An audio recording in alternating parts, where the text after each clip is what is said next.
Hi, welcome to Market in a Minute. We've been saying this that 2025 was going to be a year of change, and we're seeing that play out. So there's change happening in the overall markets. The markets are starting to broaden out. You've got some really nice performers that are not in that Mag 7, and I think we're going to see an acceleration of this trend in 2026. So this is going to be a good year. Last year was a good year. 2026 is going to be a good year too, but you got to watch the risk.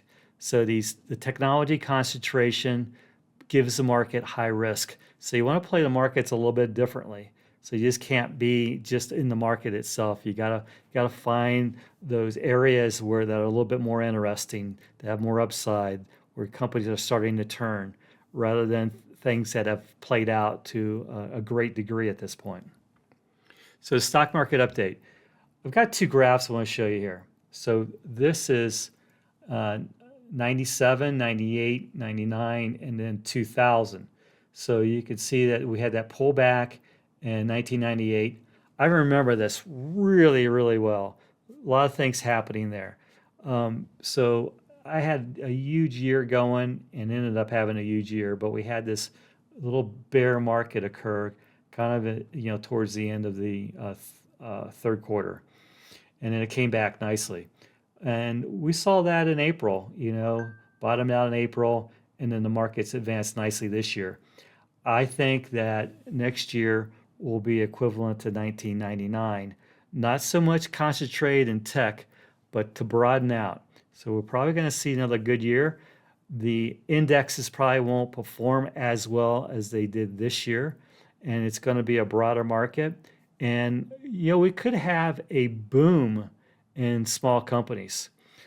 Keep in mind, if you look at this chart, this is year end right there, year end 1999. All right, and we had roughly a 6.5% decline, and that was in January. January of 2000, we had that 6% decline. And then, the market kind of waffled up and down through there.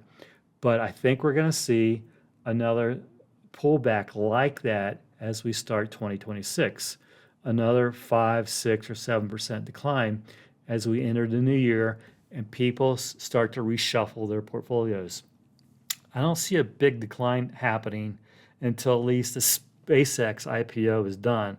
That's going to soak up a lot of liquidity.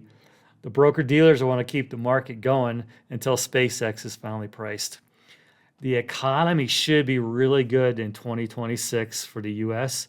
And I think China is going to perk up as well. So you're going to have most of the world in a nice advance next year because of fiscal and monetary policies. A new Fed chairman here in the United States. I think they're going to push rates down some more.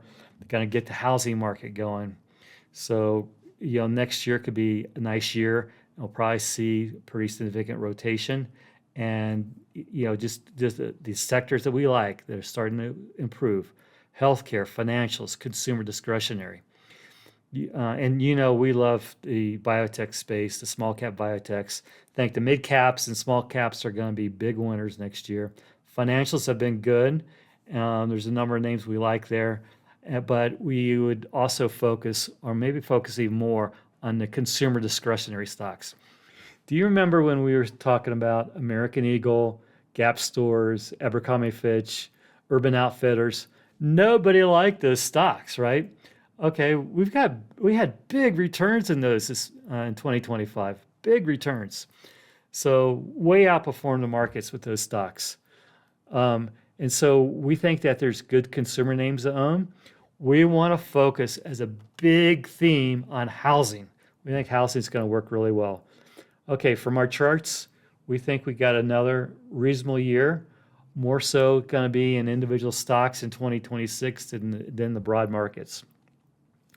The technicals, let's walk through that. So we think at 68.90, that's the kind of the high of the markets of the S&P 500. So we think it's got to get through that. It's held, right? It's held the 100-day and it rallied, came back down through the 20 and 50, and came right back up. So it's kind of stuck here at the old highs. Can't it's having a hard time breaking through, and we think that because it's so overweighted to large cap tech, but other things are moving. So you could have, kind of a mediocre year in the stock market next year, but you could have some big stock moves. Now, Amazon would be our favorite large cap tech at this point.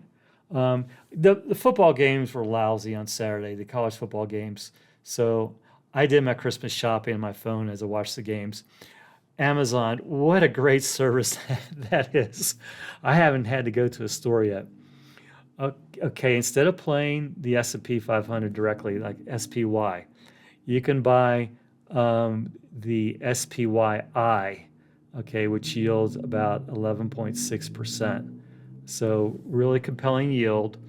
It tracks the S&P pretty closely. So the total return for both are up about the same amount this year, believe it or not. You get that big yield plus some appreciation. And it's kind of broken through very slightly above its resistance level versus the S&P that has not.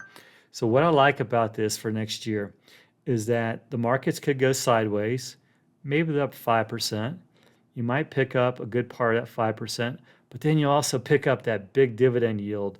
So it's kind of a great investment for a market that's moving sideways.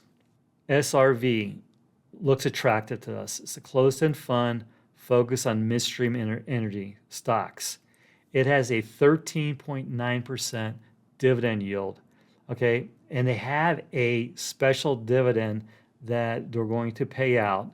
The ex date is on the 29th. So if you buy it before the 29th, you get an extra $2.10.